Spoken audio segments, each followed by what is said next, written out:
Hi, welcome to SBR Sports Picks. I'm Peter Loshak. Today is Friday, January 6th, and it is the wild card round of the NFL playoffs and, of course, the college football championship game on Monday. We're talking with Brent Brent, the headlines manager of Bet DSI. We do the show every week into the weekend with DSI with Brent. And Brent, of course, tells us about all the interesting action that he's taken through the course of the week. Brent, let's start with the NFL wild card games with the spreads because there hasn't been a ton of movement on these games except for the total in Miami, Pittsburgh, and I'm wondering if there hasn't been much sharp action or maybe less action than you're used to seeing on wild card games in these games, or if there has been a lot of action, it's just been two-way on both sides.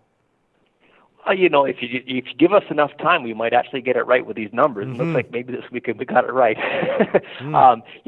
Honestly, other than the Pittsburgh game, we're so balanced on these numbers right now. We just haven't really had any motivation to move. I mean, you've seen a couple of totals ticking here and there and stuff like that. But the numbers, I don't know if the numbers are that great and they're super sharp, and that's why we haven't seen a whole lot of sharp action or what's going on. But I know our numbers, like I said, in terms of the actual dollar volume we've taken and the charts we've taken, we're real strong. We're looking in a good spot right now, and based on the fact that we're writing really good action, and we haven't had to move the numbers a whole lot. All right, so let's just quickly go down the four games. First one, Oakland-Houston. Obviously, a lot of monkey wrenches thrown into this one with the quarterback situations for both teams. Who's the public on? Which side is the public on? And I assume no sharp action on this one, right? Yeah, no. I mean, we've basically been bouncing like between 3.5 minus 115 or minus 4 dog 15. I did get a very strong, what I call respectable bet on Oakland plus 4 minus 110. So that's why the juice has been moved and kind of back and forth between the dog 15 or 3.5 minus 15. So if there was anything sharp on that game at all, it is the side there with Oakland plus the 4. Looking at my chart in terms of my action, the bets I've taken, and all that kind of stuff. My wager count is almost dead even. And again, the wager count is the actual individual number of bets I've taken on both teams. It's very, very close. Now, if I look just at my straight bets, I actually have almost twice as much money on Oakland, and that was because of the sharper bet that came in on Oakland plus the 4. If I look at parlays and teasers and all that kind of stuff, my money actually tips towards Houston, which is kind of maybe just because of the home team, people are teasing them and throwing in the parlays or what have you. But the only sharp play on the side here is Oakland plus the 4. I did actually get some sharp action that came in earlier today on the total. Yesterday we were at 36.5 up to 37 today, and that's because of sharp action on the over 36.5. So that was a list guy both on the Oakland plus 4 and the over 36.5. Now again, typically you get a lot of our wager count in terms of the over is usually one side in terms of a lot of bets on the over, as the public tends to do. But I think the situation in this game in terms of the quarterback situation, I know Osweiler's the quarterback, and maybe he doesn't inspire a whole lot of confidence after his benching or whatever you want to call it in previous weeks, and of course Oakland because of the injury situation. So that might be why the public's kind of sour on the total and not betting the over like they used to. So in terms of the count, I'm still pretty much dead even on the over and the under. And again, because of the sharp bet on the over, I do have my actual dollar volume is heavier to the over. So Oakland plus the 4 and over 36.5 is sharp, Peter. All right. So you did take some list action on that game. And then Detroit, Seattle, I guess I would assume, even though Seattle was sluggish at the end of the regular season, I guess I would assume that the public is favoring Seattle anyway, right? Yeah, my dead even in terms of my count, and again, my money's pretty much dead even as well. I mean, the only thing I could say is like this number. It seems like a good number. I mean, if we're at 7, I think we'd have a lot of more public money on Seattle, and I just think people don't want to lay the 8 on Seattle, and kind of plus 8, you're getting more than a if Detroit loses by a touchdown, you still cover. That sounds like a pretty good deal. So my actual number of bets I've taken is almost dead even. My money's almost dead even. I mean, it's straight bets. It slightly favors Detroit. Parlays and teasers and straights all combined, it slightly favors Seattle. So basically, it's a very balanced chart for us. Typically with Detroit games, I know they've been playing better defense lately, but we typically get, over money with Detroit, and that is the case here. My wager count's almost 3-1 in terms of the actual number of bets I've taken towards the over. But I don't have anything particularly sharp on the over, but a lot of money and a lot of count that way.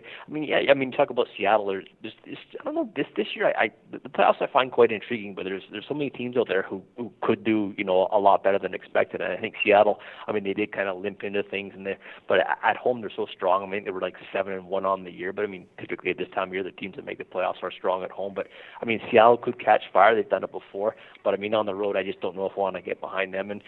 But it's also a situation here where, I mean, Detroit, you wouldn't surprise anyone, I don't think, if they won this game outright. So it's a whole mixed bag this week, I think, in terms of the playoffs. I mean, the one game, as we touched on, Oakland and Houston, is probably a game, like if you pick one of these four games and said, I'm not going to watch it, that would probably be the one. Right. But they're going to play it anyway. All right, and then let's move on to Miami and Pittsburgh. This one did see a pretty significant movement on to the over. It opened at about 47 or 47.5. Now it's down to 45.5 or 46, and of course a big spread on the game. Was that sharp action that drove the line down a bit, the total? Yeah, no, not sharp action on that. Just just basically, there's just a lot of public money on both ways on this one. It just happens to be a higher dollar volume that way. So I don't have any sharp action per se on this total either. We were this game was Pittsburgh minus 10, dog 15 for a large part. Then it kind of settled up to 10 flat. My wager count does favor the Steelers almost like 2-1 now. And I did just recently take sharp action on Pittsburgh at the minus 10, minus 05.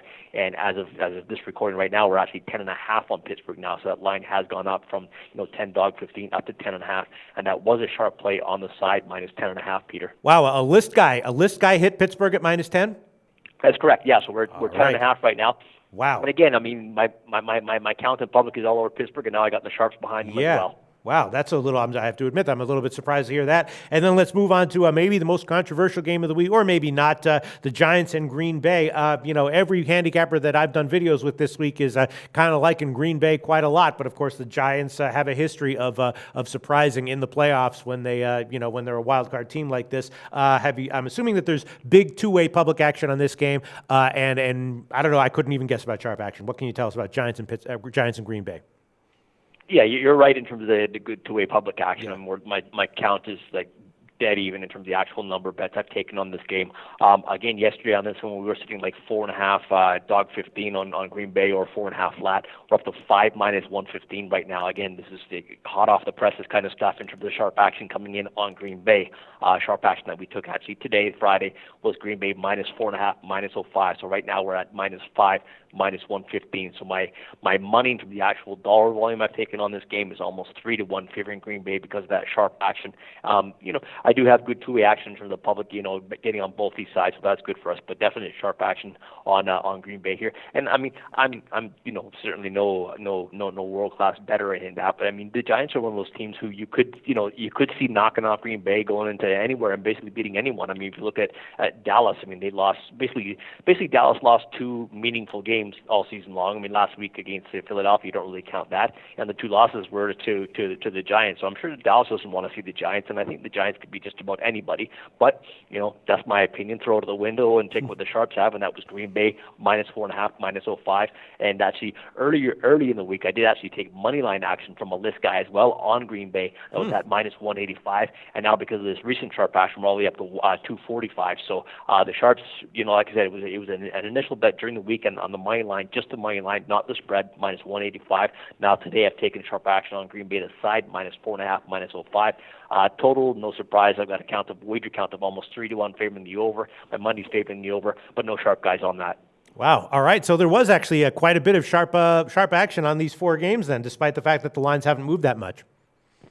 Yeah, I mean, Pittsburgh was from minus 10, minus 05 to 10.5, which I would say is significant. Yeah, but I'm just mean market wide. I'm still seeing 10s on Pittsburgh.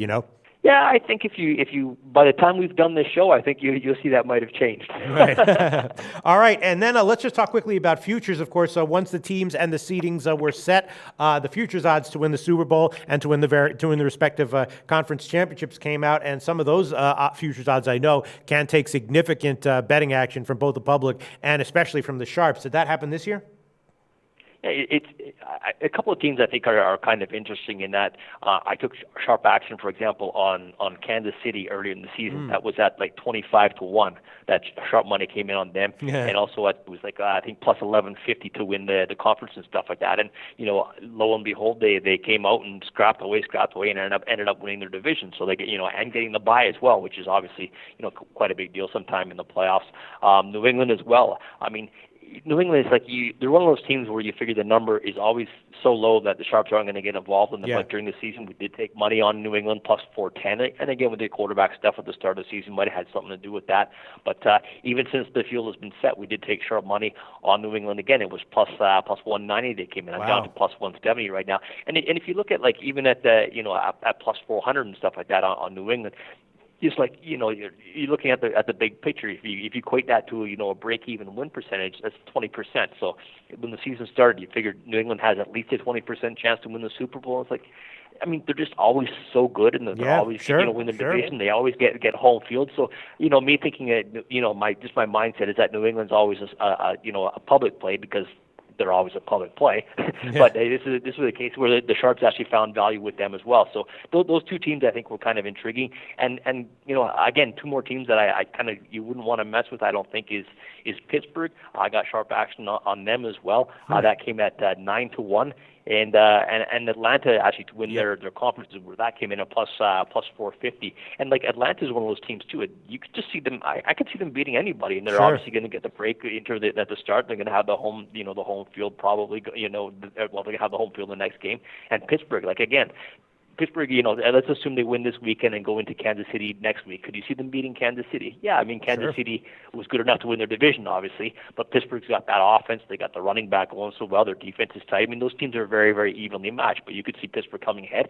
And then Pittsburgh going into New England, it's not the cold weather is going to bother them or anything like that. So, I think those two teams are ones to look out for just based on the sharp action that I did take, Pittsburgh and Atlanta. And like I said, the earlier in the season stuff we took on Kansas City, plus 25-1, and New England as well are things to kind of keep in mind as we go forward. Yeah, that squares with the video that I did this morning with Ed Feng from the Power Rank. He's a guy who's a very sharp, advanced analytics guy who analyzes NFL and college football. And in his opinion, Atlanta is the one team he has singled out as significantly undervalued on their current futures odds to win their the conference and the Super Bowl. All right, Brent, thanks for all that awesome information. And now let's just quickly touch on the college football championship game, the rematch of Alabama and Clemson. The total has taken a significant drop down, right? It opened at about 51.5. Now it's down to about 50 or 50.5 market wide. And the side appears to be pretty steady. It opened at about 7 or 6.5, and that's still where it is market wide. Maybe it's gone up a little bit, but about minus 6.5, minus 115 for Alabama seems to be the market consensus, and it hasn't moved much off that. What can you tell us about the notable action you've taken, or just the general betting scenario that you have right now for Clemson and Alabama? Yeah, if I could sum it up in one word, I would say wow. Right now, that's just because the volume we've taken. We've written so much on this game, and we're still so far away from it. This game going on Monday, but the volume's been just fantastic. You can understand a lot of times that people don't want to tie up their bankroll. You don't want to tie it up when you got basketball on the weekend, you got college basketball on the weekend. There's still hockey going on, these playoff games in the NFL and stuff like that. But we've written just a ton of action on this game, which is really good for us. And even you talk about the move on the total. It was from 52. There was a max bet on the 52. Then we went just a half point down to 51.5. Took another max bet. Now we're down to 50.5 right now. But in terms of the money, it's not crazy. Again, the max bets on the under are kind of why the number has gone down from 52 to 50.5 is where we are right now. But if I look at my chart in terms of the actual number of individual bets, it's almost dead even on the total. So I could see this thing kind of settling around maybe around 51 or something like that, and having good two-way action. And then again, if the sharps come in, everything you throw that all out the window and start over. So you can't really tell where they're going to go. The side too. It's been just great action that we've written both sides, and even we've taken big bets on both sides of this. And the Clemson money was mostly plus 7, minus 120. So they're laying the 120 with Clemson, which is good, for us in terms of where we're sitting in terms of counting the bean counters and stuff like that. And then you look at Alabama, the big max bets that we've taken on Alabama have come at the 6.5, minus 115. So you've got people laying with the 7, minus 120 instead of the 110. So it's a little extra commission for us. Yeah. And instead of Alabama laying 6.5 minus 110, they're laying 15. So they're laying 15 on one side and laying 20 on the other side. Now, if this game lands 7, we're going to slit our wrists. But, aside from this game landing Alabama by 7. it's a great way to write the business. I mean, you will write that business, all day long, and write as much volume as you can. And you're sitting, you worry about a game landing 7, but you kind of have to let the cards fall where they may. But right now, just a ton of action. I will say that I've got more money on Clemson and more individual bets on Clemson as well. But again, it's nothing noteworthy. I mean, it slightly favors Clemson, like maybe 1.5 times in terms of both my count and my dollar volume is about 1.5, times favoring Clemson. But since we've gone down to the 6.5 minus 115, it's kind of been good two-way action. So I'm getting good action where it is right now. If we keep getting a flood of Bama money, maybe it'll go back up to 7 dog again. But it's not going to be 7 flat. That's for sure. I just can't see that happening. Now again, I don't have any real big sharps and any list guys involved in this game yet. So they're kind of whether they're just not going to play it, whether the number's right or whatever, who knows. But I can say as of right now, we've taken a lot of big max bets, and it's all between plus 7 dog 20 with Clemson and minus 6.5 minus 115 for Alabama. So